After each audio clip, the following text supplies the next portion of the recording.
आसान चीज़ों पे आ जाएं, ये और मुश्किल है।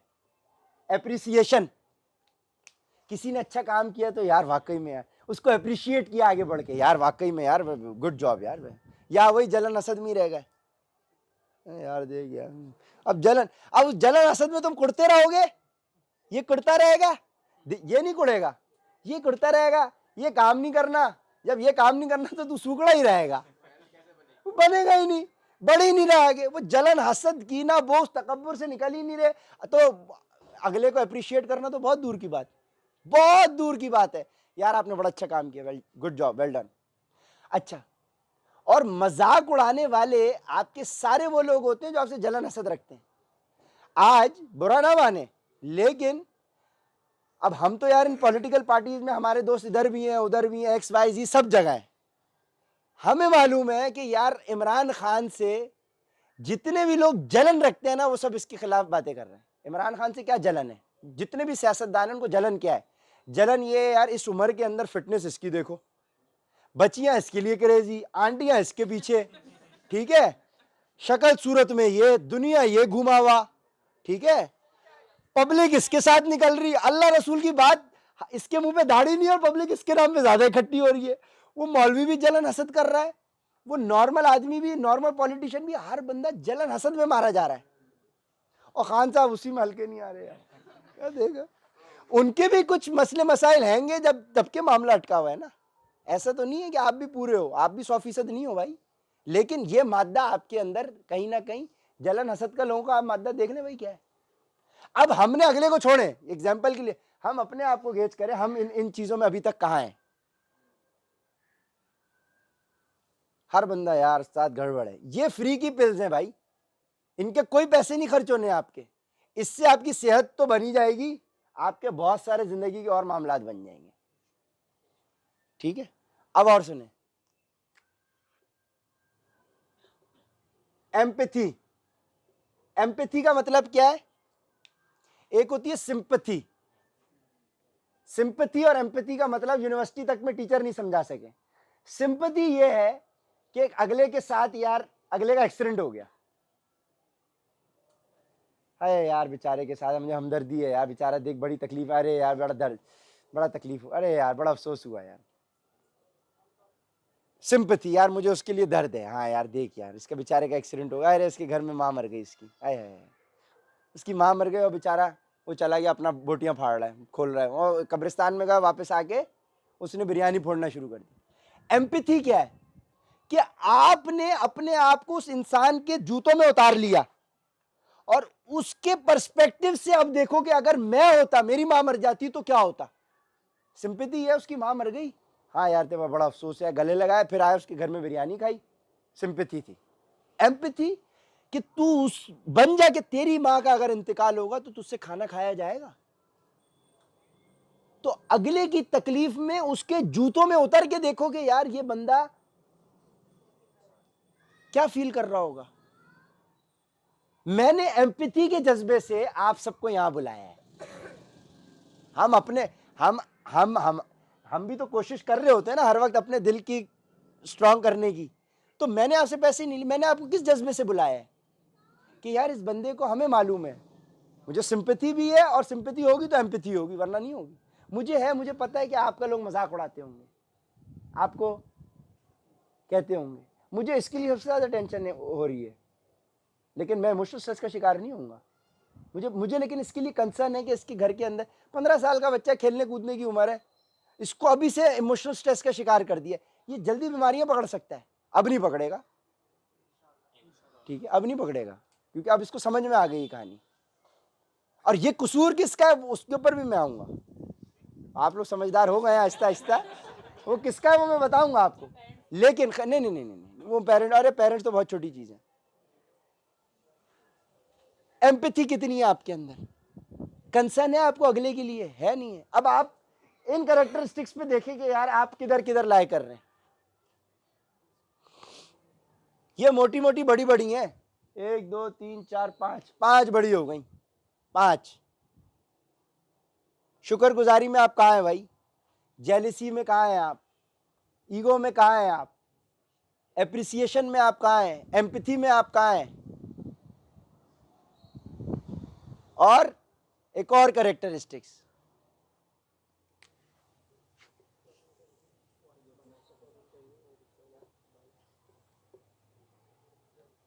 Self realisation. मतलब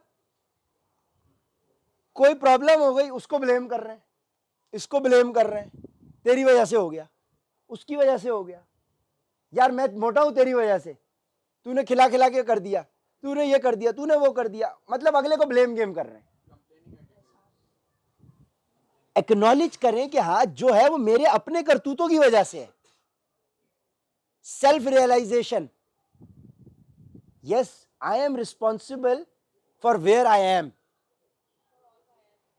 फॉर ऑल माई एक्शंस। किसी ने कोई जबरदस्ती तो नहीं की भाई। मैं जलन हसद अगर कर रहा था तो किसी ने डंडा रखा था इससे जलन कर, जलन नहीं भाई, मैंने खुद की। मैं नाशुक्रा था तो किसी ने डंडा रखा कि नाशुक्रा हो जा तू, नाशुक्रा हो ना डंडा, नहीं मैं खुद था भाई।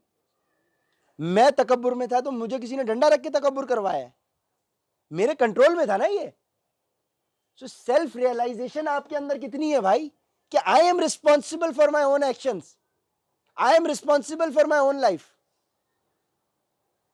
अल्लाह पाक कुरान पाक में कह रहा है, वो आयत मेरे जहन से निकल रही है, शायद ये पकड़ लेंगे, तीसरी सूरत की कोई 54 है शायद।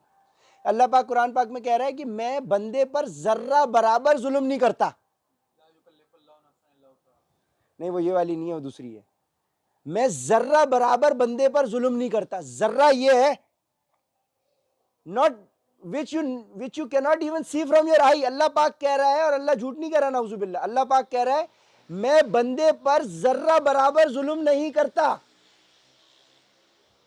जो होता है अच्छाई इसके साथ वो हमारी तरफ से इसके लिए होती है, और जो बुराई इसके साथ होती है वो इसका अपना करतूत होता है जो इसके साथ होती है।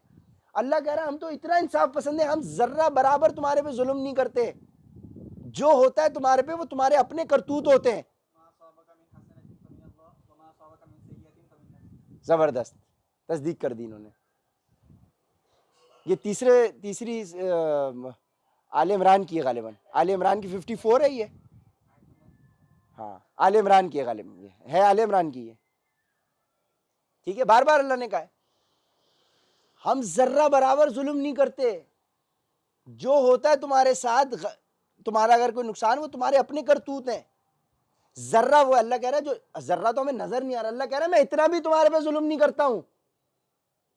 और हम कह रहे हैं यार हम तो जुल्म में आ गए, हमारे साथ ये हो गया, हमारे साथ वो हो गया, यार हम तो भाई पिस गए। आप अपने कैरेक्टर को, अपने गिरेबान को भी तो झांकें। आप अपने गिरेबान को तो झांकें। अगर आप जिंदगी में फेल हो रहे हैं या कोई मामला हो रहा है तो वो आप खुद जिम्मेदार हैं। आज से पहले नहीं सोच रहे थे तो अब सोच लें। सेल्फ रियलाइजेशन हो आपको, और जब आपके अंदर ये सारी कैरेक्टरिस्टिक्स पॉजिटिव होंगी तो क्या होगा?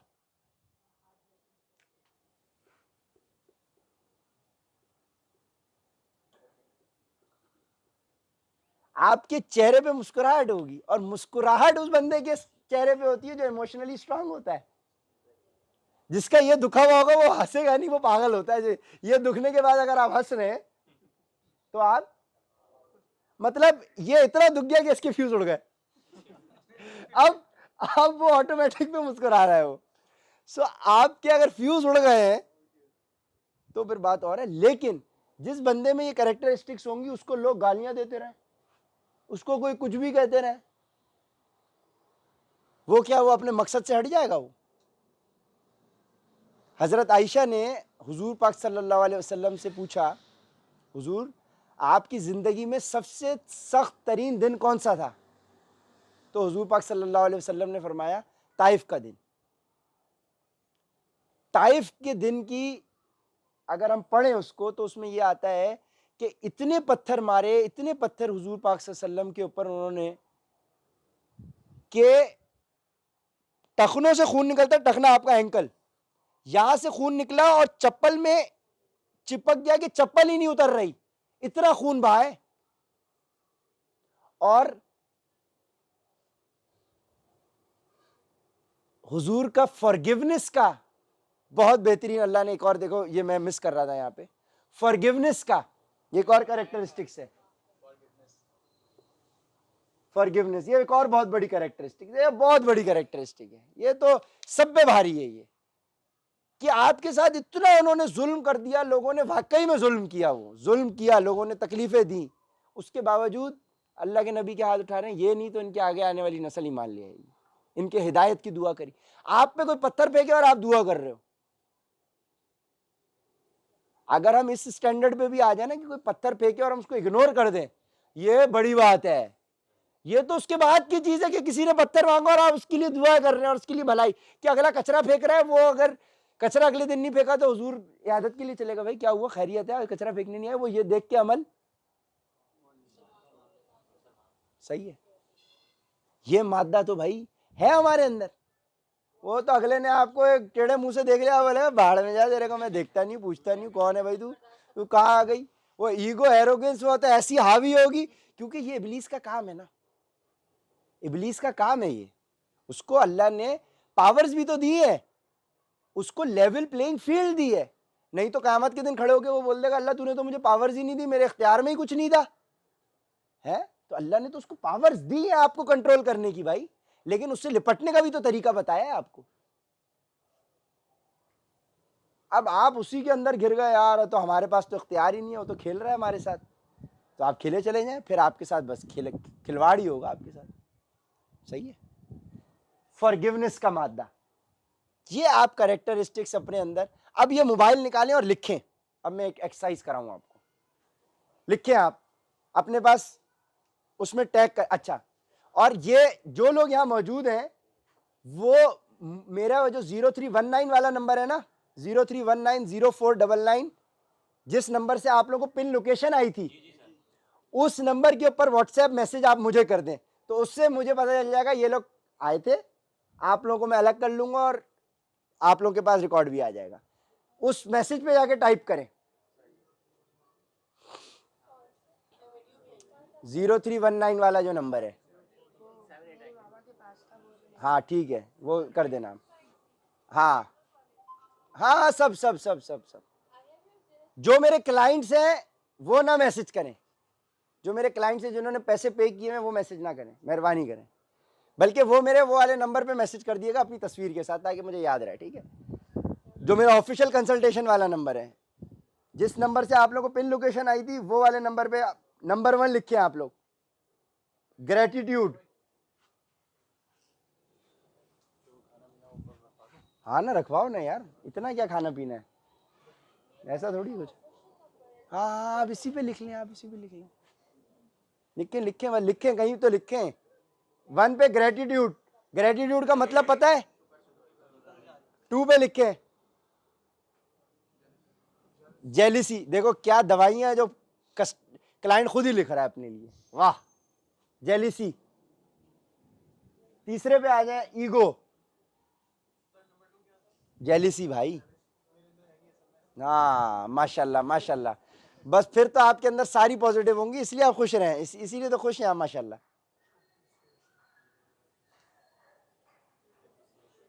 ग्रेट, शुक्रगुजारी, जेलिसी लिख ली। तीसरे पे ईगो, चौथे पे एप्रिसिएशन, पांचवें पे एम्पैथी,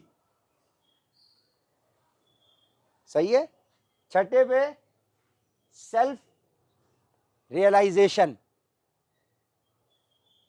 सातवें पे फॉरगिवनेस। लिख लिया आप लोगों ने, ये आप लोग प्रैक्टिस करें,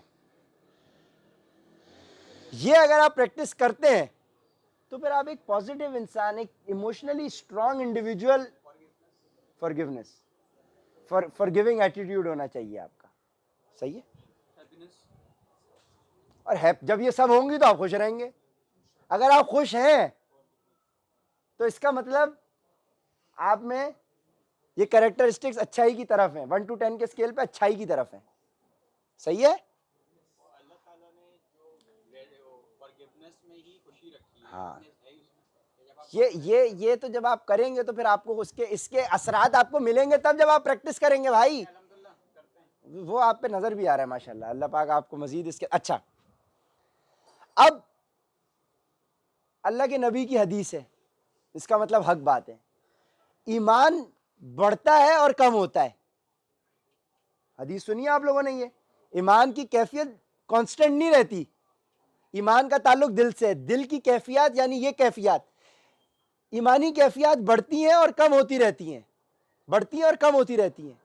इसका मतलब क्या है, आप आज हो सकता है शुक्रगुजार हो, आज हो सकता है आप ईगोइस्टिक ना हो, लेकिन कल कोई ऐसा मामला आ जाए कि आप नाशुक्री पे आ जाए, कल कोई इंसिडेंट हो आप ईगोइस्टिक हो जाए, आप नाशुक्रे हो जाए, आप में गुरूर तकब्बुर आ जाए, आप में फॉरगिविंग एटीट्यूड खत्म हो जाए। तो ये ऐसा नहीं है कि उमर बिलाल ने बोला यार मैं आज शुक्रगुजार हो गया हूं तो लॉक, अब मैं जिंदगी भर तक शुक्रगुजार रहूंगा। फिर तो गेम ऑन थी भाई, फिर इन कैरेक्टरिस्टिक्स पे फिर आपकी दुआ, अल्लाह मुझे इसी कैफियत में उठा ले बस, मेरी जन्नत, फिर तो जन्नत पक्की है ना आपकी यार। ये कैफियत बढ़ेंगी और कम होंगी, ये यूं यूं चलेगा। इसीलिए इन कैफियत को रीएनफोर्स करने के लिए अल्लाह ने दिन में 5 दफा आपको अपने पास बुलाया है। नमाज से क्या है, शुक्रगुजारी का मादा आपके अंदर आए, ईगोइस्टिक मादा खत्म हो गया, अपने सर का सबसे निचला हिस्सा आपने जमीन पे रख दिया, झुके आप, जिसमें झुकाव नहीं है वो झुका अल्लाह के आगे। नमाज से आपकी शुक्रगुजारी भी हो गई। जलन हसद का मादा अल्लाह से आपने दुआ करी नमाज में, सूरत पढ़ के, अल्लाह पाक मुझे इस जलन हसद से बचाए। आपने अल्लाह की नेमतों पे उसकी तारीफ करी, तमाम तारीफें अल्लाह के लिए हैं, अप्रिशिएट किया आपने, एम्पैथी रखी आपने, ठीक है, कि भाई हमसे पहले लोग गुजर गए, उनके क्या अमाल थे, हम उनके ट्रैक पे खड़े होके तो देखें, वो झुक गए, बड़े बड़े लीडर झुक गए अल्लाह के आगे, तो हमारी क्या हैसियत है। सेल्फ रियलाइजेशन, अल्लाह के आगे झुके, हम एक्नॉलेज करें हम कसूरवार हैं भाई। ईगोइस्टिक तो नहीं रहा ना आप जब आपने अपना सर झुका दिया, एरोगेंस आपकी गई ना तेल लेने। फॉरगिविंग एटीट्यूड आपके अंदर फिर अल्लाह डालेगा, फिर आप खुश रहेंगे।